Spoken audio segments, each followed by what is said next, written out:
Hello everyone, my name is Evan C, and today I'm going to be showing you how to make dark chocolate. Now, do you want to impress a lover that has a significant lack of a sweet tooth? This is a perfect, simple, homemade recipe that you can get for anything under $15. Now, right here, I'll show you all of my ingredients that I'll be using today and how to use them in the correct order. First of all, you have basically just any undisclosed unsweetened cocoa. I'm using the Hershey's brand today for this one. And then you can have honey, organic or not, doesn't matter, just as long as you have just any simple amounts of honey. Salt, small amounts, but it will work no matter what. And then coconut oil, which you will have to melt beforehand. Now, I will say while you're doing this, please wash your hands beforehand as we make sure that we don't want to get anything disinfected. Washing your hands is just a good thing to do overall before you're baking, cooking, just anything along those lines. I have already pre-washed my hands, so we should get right into this. Now, I have pre-melted coconut oil over here. Now, you can put it in your microwave for about 45 seconds. That'll work best for you. And then what you want to do is you want to get a 1/4 teaspoon and you want to pour that coconut oil in.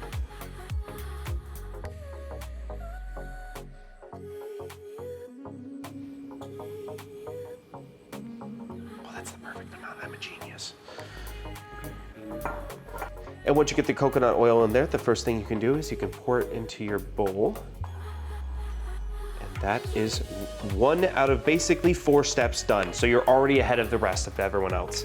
Next, you want to get your honey, and I don't have a teaspoon, so I'm going to use a little plastic spoon. It's going to work just as well. And what you want to do is you want to get those tiny little teaspoons of honey in there. 2 is the maximum amount you want to do. You can do 3 if you want to get risky, but it will get a little itty bitty sticky. So after that, what you want to do is you want to get your cocoa powder. This is probably going to be the easiest bit. What you're going to want to do is you want to get your 1/2 teaspoon, and you're going to want to pour that cocoa powder in there just until that's actually, let's do a little bit more. Let's get a little freaky with it. And so what you're going to want to do is you're going to get your 1/2 cup and you're going to pour all that cocoa batter in with the rest of your batch. And then after that, you're going to get a thorough stirring in there. Now, the thorough stirring is going to be the easiest part. And once you have it, it should start to liquefy.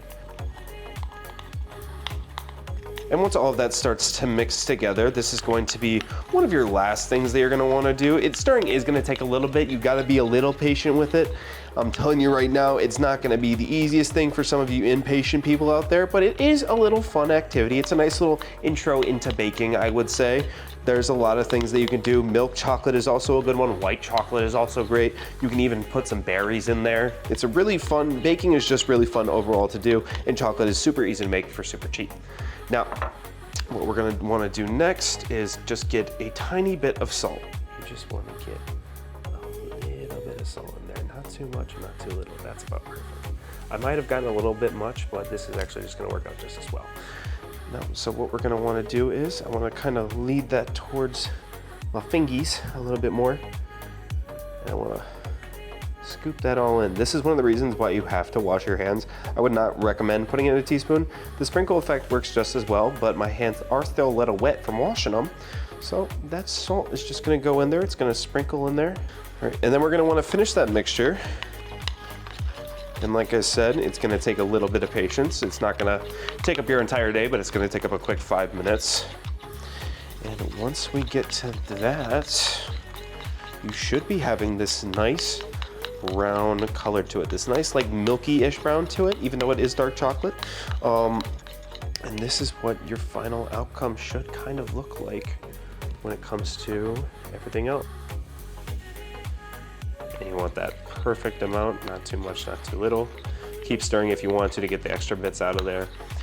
Okay, and we should be about done. And that is how your final outcome should look. And like I said earlier, it's gonna be a little bit more creamier. My least favorite part, which is the pour. Now, you can get literally any of these silicone molds from any convenience store, anything like that. But they're really easy to make. I got a like blockier, almost like Tetris piece sort of mold. Be very careful with your pours as you do not want to spill, but just like, it's gonna come out like that. Another little spoonful. Here we are. Now you can overdo something sometimes. Like I said, it is unsweetened, but if you want to add some sugar or some more honey, that is totally up to you. I am not you, and you can always make your own decisions because it's your baking. This is just the easiest method to make just regular dark chocolate, and it is a fun way to do it in my opinion. Now we're gonna make sure those molds get filled up a little bit more. And like I said, I am not picture perfect at all. And if you want to add some honey or some sugar, I am not you. You can totally make your own baking decisions. This is just the easiest way to do it. And for me, this is probably the way that it'll get done quicker because you still have the last phase that I have yet to talk about.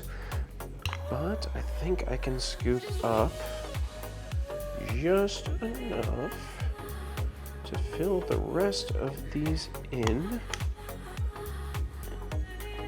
There we go, come on. Come on out, it's Pride Month, say hello. There we go, fill in this one a little bit more. Fill in that one just a little bit more because we still have some extra. And voila, you have some of your silicone filled up for your chocolate. I'm trying to be very careful lifting this up so it will not spill. And now this will be the easiest step of the day, which is to put it in the freezer. Now, you have to be very careful. Like I said, it is still liquid. It's no longer solid and multiple solid pieces coming together. What I'm gonna do is I'm gonna slowly, but carefully, making sure I'm not gonna spill in the freezer. And you're gonna wanna wait about an hour to 2 hours on that chocolate. Now, for the time being, you have me. So next time I see ya, and there you have a nice little delectable amount of dark chocolate. So here is my favorite part, where we're gonna be able to pull them out of the silicone. And you'll have these nice little Tetris block pieces that look very nice. And the best part is, go about, stack them. I love stacking things. I'm a big Lego fan too. So when I saw this, I was gonna get a random like chocolate bar one that I saw, because like who doesn't like just a good old fashioned chocolate bar? But I saw this and I thought of Legos and I wanted it immediately so I could stack them. But we're gonna pull a couple of these out. Try our best at least.